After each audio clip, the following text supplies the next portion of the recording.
Welcome back to the channel, everybody. I am Mick Alphaneme. It's Friday. Made it through another week.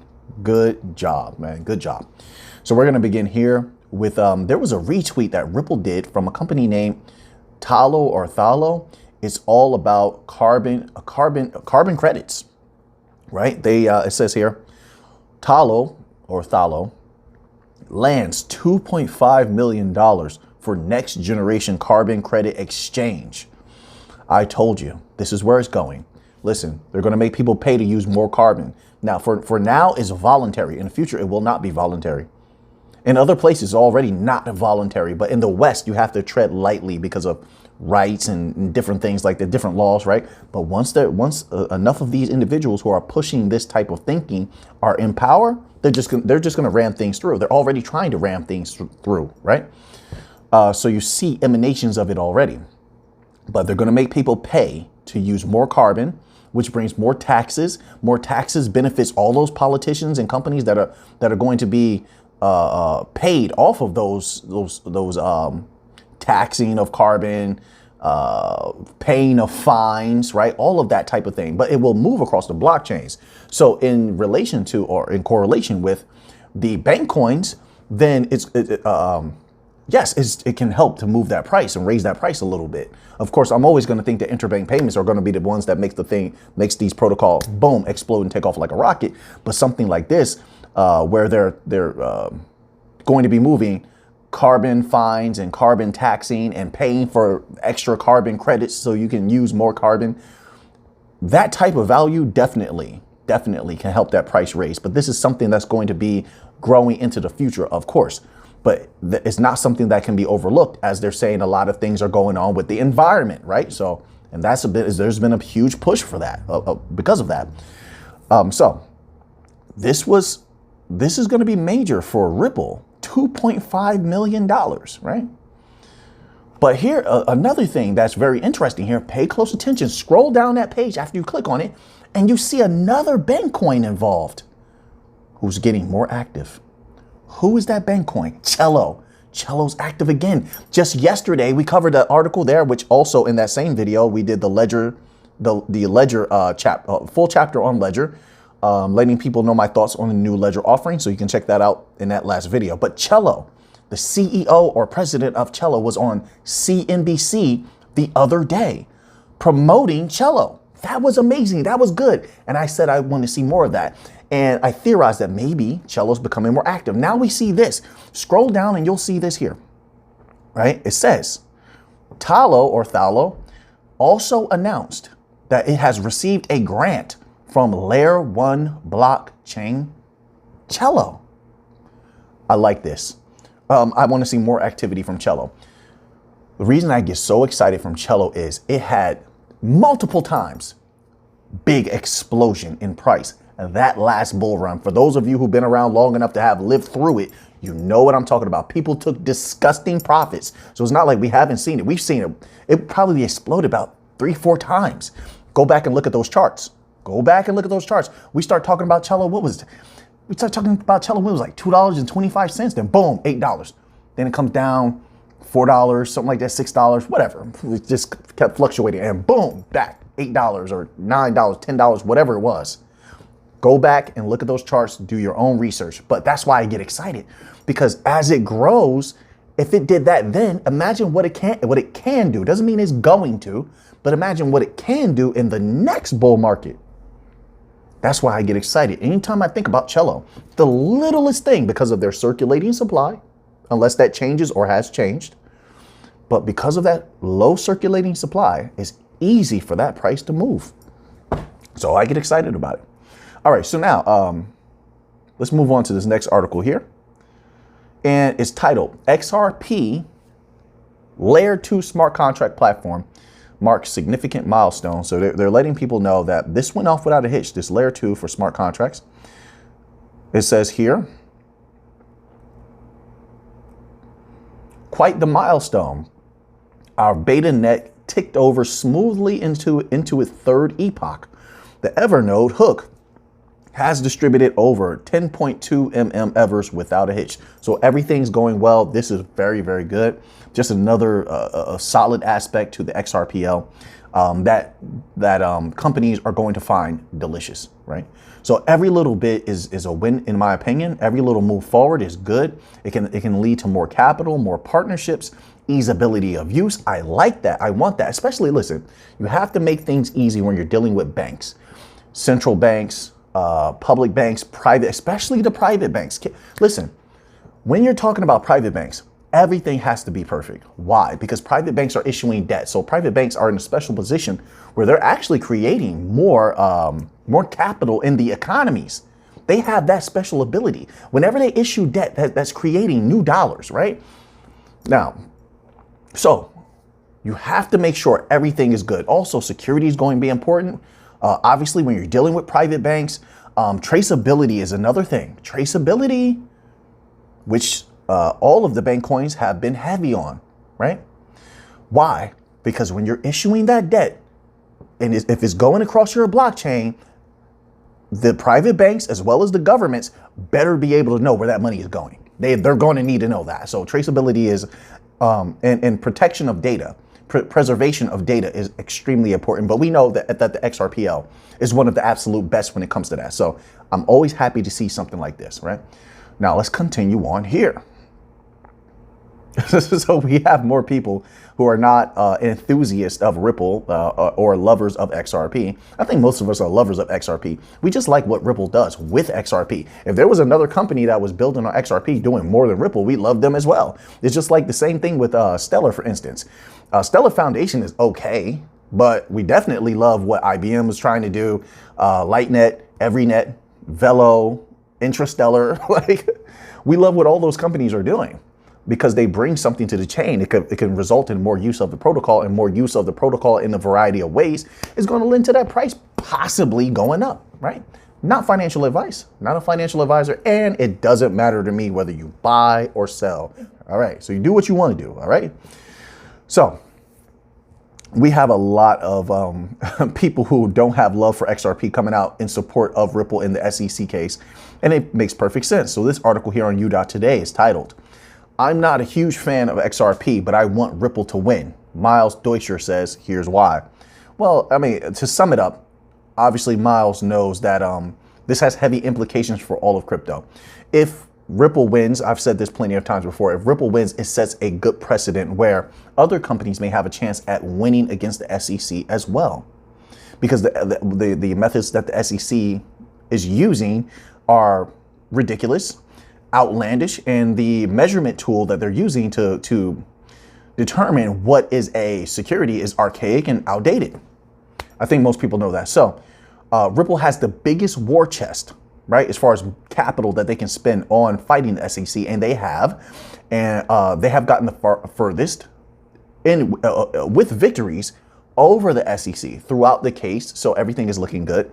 And so they are the closest to bringing home a victory, the closest that probably anybody will ever get to having a victory in crypto over the SEC. So, like I said, I'll circle back around and end it where we began. It sets a good precedent for the rest of crypto, who definitely will have to contend with the rabid dog that is the SEC. Now, let's continue on here, which is we're flowing here. So on Friday, you know, a lot of you going out to party, you know, dance, have a good time without Alphanine. How dare you not invite me? What time you go to sleep? You gonna get a good rest? I'm gonna haunt your dreams because you didn't invite me. No, I'm just I'm just kidding. Let me stop before somebody takes me serious. He's gonna haunt my dreams. I better tuck my, you imagine somebody tucking themselves in so tight like at night. They just tuck themselves in like the blood circulation is cutting off. I don't know where I'm going with that. My goodness. So this was actually a retweet or a post by Algorand, by Stacey Wharton herself. And it says this: industries at Algorand blockchain tackling today. And it says real estate. So I guess maybe this is going to be like a series, I suppose. But it says here, at Lofty AI, overseas buyers can participate, which is That's unbelievable. It's a great thing. At Slice Space App, at Quant MRE, at Vesta Equity VPM, at Join Ray Dow, at Algro Token. Listen, let me add some stuff here because I believe this is going to be a series though. Algorand is dominating in real estate. They're dominating in the healthcare industry right now. They're dominating when it comes to setting up banking infrastructures. Don't get me wrong, they're doing a great job. They're doing a great job. And I want to say that in contrast, because I know there's other specialist coins like XRP and Quant who are just phenomenal when it comes to just landing the banks and working with the banks. So I know that. I'm keeping that in mind. But Algorand is doing a great job as well. Video games, they're dominating that industry right now. You saw they had 8 games on display at Decipher. Unheard of. Outstanding. Music, you see their tweets today. I think we have one here about Dequency. Then also Opulus, 2 tweets in the same day about music offerings that are thriving. They're bringing big names there. Algorand is dominating in every way possible. Every way possible. They're doing a great job. And on top of that, Stacey Wharton, a person of her word, just like Alphanim is a person of our word. We're winners. Came out with the transparency report. So there's that also. I retweeted it on my Twitter. You can go to Stacey Wharton Twitter directly, or probably Algorand's, and you can read the transparency report for yourself, right? They're doing a great job as far as I'm concerned. Overall, they're doing a great job. So now let's go here, since I was talking about the music aspect. This is a post from Algorand about Dequency. AR Music, the future of music in the metaverse, has arrived with the licensing of at TK the Legends, dreamy record heaven on earth. This is great. This is going to bring those type of fans over. They're going to learn what Algorand is. They're going to look, maybe they'll look for some more music. Who knows? It's not just for big artists either. A lot of independent artists. There's a lot of people on YouTube. They'll have like let's say like a vlog, and then they'll put their song at the end, and then they have to sell their music through these traditional means like Apple Music, Spotify, that's just paying you like cents on the stream. Every stream you get a few cents. Like, no, you can now, if you want to, you can sell your music as NFTs and set your own price, right? So this is going to be huge when it comes to that. There's a lot of music artists that want to really make money off their music, and now they can. So I like this. I like where this is heading. So now let's move on to a little bit of Stellar news. So if you go to Stellar's Twitter, you're going to see this post that they made, and it's titled 2 Blockchain Foundation CEOs Join the Zoom. And this is starring Danelle Dixon and Mariek Flement, CEO of Near Foundation. They tackle some questions like, for instance, marketing. A lot of people calling for marketing. Of course, yeah. Listen, well, let me convey what they were saying first. So Mariek was asked that question and answered that this individual did not feel like marketing should be on the actual foundation. The foundation should concentrate on the building out of the entire ecosystem, right? And that is really on the companies that are building on the chain to advertise for themselves, which is true. It depends on, but I feel like it depends on the company. So if you're Stellar Foundation, sure, like I don't mind looking at it like how Velo should advertise for themselves. Every net should advertise for themselves, and Lightnet should advertise for themselves, which they do. However, if you do have a for-profit branch of your particular blockchain, let's say like Hedera, right? If you have a for-profit branch, then yes, advertising is on you. Advertising is in your best interest, in my humble opinion. So it just depends on how you want to run your company. If you have a for-profit branch and if you have a nonprofit, it's really up to you, right? But people are going to call for advertising because they want to see something happen. A lot of people are in this to make money. You companies cannot forget that. People are here to make money. That's what drew people to crypto. Not to save the world or any of that, but they were sending their children to college off of crypto money. They were buying new cars and houses off of crypto money, and they want to do that again. And they know that in order to expand, people need to know about these offerings. There needs to be advertising. Now, in a bear market like this, I understand not advertising because people just don't have the money for nonsense. Like, for example, you saw on the Black Friday, they claimed, this is what the articles we covered said, that there was record spending on Black Friday. However, it wasn't for nonsense.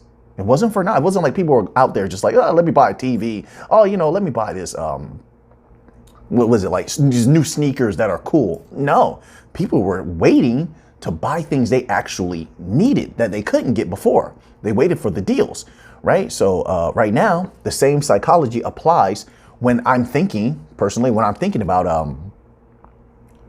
crypto or stocks or futures or any of that type of stuff. People don't have money to waste. They're going to be meticulous in what they use their money for. So advertising right now might not have the impact that it will. If you just save your money and then advertise when there's a bull market, there's going to be way more impact.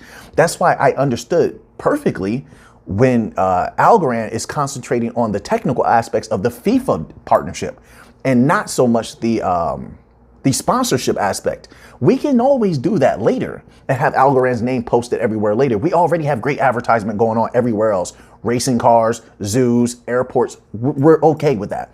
Let's concentrate on the technical aspects. Save that advertising money. That's more money for us to play with. That's more money we can use to build the ecosystem. Then we can always come back later and advertise more at a later time. That's always going to be there. Nobody's going to turn away big boatloads of money.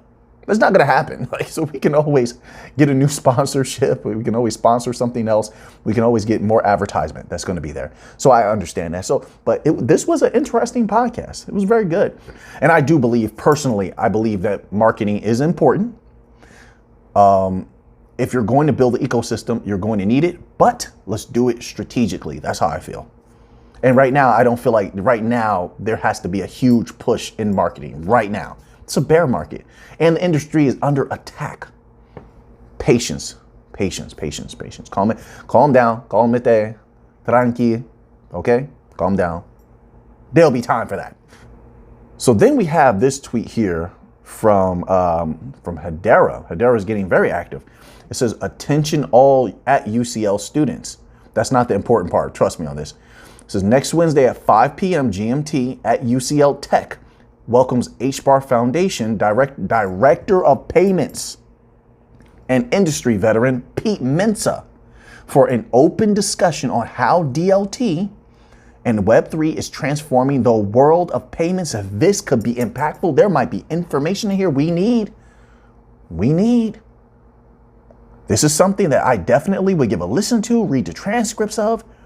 I want to know. They're about to let us know Hbar's ideas and maybe what they've been up to with building the new financial system, or the aspect that they play in building the new financial system. And there might be information, because a lot of times there is, that we didn't know before. This could be huge. So I wanted to bring this to you because I definitely will be listening, and I will definitely be taking notes and hoping that something big is said here, and I think that it might be. So now let's continue on here. Also from Hbar, we have two more from Hbar. I believe it's two more. And it says, hashtag NFT metadata storage is essential, yet commonly overlooked. Without it, any graphical elements, such as images or GIFs, may cease to exist. At Guy Harrison aims to protect creators and their artworks with always NFT cloud, because NFTs should be forever. This could be major as well. I like all of these movements. This is very good. The more congestion we get on chain, the more companies we're building on chain, the more that we're tackling things that are needed, the more it ensures that Hbar is going to be used. That's my interest. My interest here is money. Okay, I like to make money. I'm a money maker. That's what I do. So I'm always going to go to that. Right? How does this affect the price of something? Possibly. We deal in potentiality here. No guarantees. Potentiality. So if you're going to have artists, they're obviously going to have to use, they're going to have to pay for this in some sort of way. Hbar, maybe for transaction fees, maybe their fiat is converted to Hbar to pay for this. To hold something, maybe you are required to have some Hbar in a wallet. I don't know how this is going to work. We got to wait to learn a little bit more, but this is good activity. It expands the ecosystem a little bit more, and we're getting into one more thing that we're needed for, right? And we're dominating in a lot of different ways already when it comes to Hbar. Let's go to this tweet right here, moving right along. So this is actually a tweet from LG Art Lab. It says, Aberdeen. I could have sworn we heard about this before, but they're tweeting about it like it's new, right? So it says Aberdeen, I believe, or Aberdeen, ABRDN. I don't know how to pronounce this. There's a bunch of letters just thrown together. But it says, has recently joined Hbar Governing Council. I could have sworn we covered this company before, but I'm not sure to what capacity they were dealing with Hbar. But it says, recently joined Hbar Governing Council as the first buy-side finance and asset management company on the council. Interesting. ABRDN believes that distributed ledger technology has the potential to transform structural inefficiencies. I think that's more of a fact, right? If you're going by actual information, but it says believes it has the potential to transform structural inefficiencies that exist in the fund management industry. This could be very, very big. It's something to keep our eye on. I'm very happy to see this. And then it has this little piece here. It says building the future together, has a map of the world that shows you their ambition, right? But we'll see how it plays out. We adjust accordingly, and I'm hoping that this is going to be something big. A lot of companies have ambitions to have their services around the entirety of the globe, but that takes time. When we're dealing with infrastructures take time. It says here, we think there is immense potential to use tokenization and blockchain technology, such as XDC network, to build better communities. This is in correlation with the event that XDC attended in New York, which was with the mayor of New York. So XDC continues to rub shoulders with politicians. They've been doing this around the globe. They're getting in deep. They're getting in deep. Look at the price where XDC is now. I don't believe it's going to stay there. Once everything is up and running, there's another bull market. The economies are doing better. Hopefully they will be soon. They're doing a great job over at XDC. That's all I have to say about that. Let's move on here to another little bit. Okay, so here we're going to end off with some regular news. This article is titled, "With Price Index Higher Than Expected, Could the Fed Keep Foot on the Gas?" We just covered another article like this the other day, but last week everybody was saying dovish, dovish, dovish. And what did I say last week? I said, be careful. Depending on what data says, the Fed is flip-floppy. They don't know what they're going to do. They go to sleep yesterday saying dovish. Wake up this morning, they'll say hawkish. They adjust on the fly. I don't know how you want to put that. They're either flip-flopping or they're adjusting on the fly. And now it's looking like maybe they might be a little hawkish. But let's read this little tidbit. See, I might be wrong. It says in November, PPI rose 0.3% over the previous month and 7.4% over the previous year. The latest figures from the U.S. Bureau of Labor Statistics came in above estimates of 0.2% and 7.2%, respectively. However, the year-on-year figure shrank slightly from October's 8.1%. The PPI measures the wholesale prices of goods offered by manufacturers to other businesses. While not as indicative as the Consumer Price Index, it also serves as a general measure of inflation. In this instance, prices rose slightly more than expected, indicating that efforts to cool off inflation have not been enough. This is from beincrypto.com. You want to see the rest of this article here? This is an extensive article. They actually have a graph and they have a lot here, actually. So just check them out. But what I was saying, okay, if the economy wasn't cooled off enough, then they have to continue to raise interest rates. You see where this is going? Let's move on to another article here. I tell you, you have to stay on your toes. And don't just believe what the article writers are saying. All those article writers last week were saying dovish. I was telling you, be careful. I think they're going to stay hawkish in order to bring inflation down. It's not about plateauing inflation. It's about bringing inflation down. You don't want to normalize inflation. Wage growth has stopped. You want to bring inflation down. You're going to have to raise interest rates. So we'll see what happens, right? So here we're going to cover a little bit of natural gas futures. It says U.S. natural gas futures jumped 5% on colder forecast for late December. U.S. natural gas futures jumped 5% to a one-week high on Friday on forecast for much colder weather and higher heating demand through late December than previously expected. In the spot market, U.S. West Coast power and gas prices have more than doubled over the past couple of weeks. with gas hitting multi-year highs as freezing weather and snow blankets parts of California and gas pipeline outages.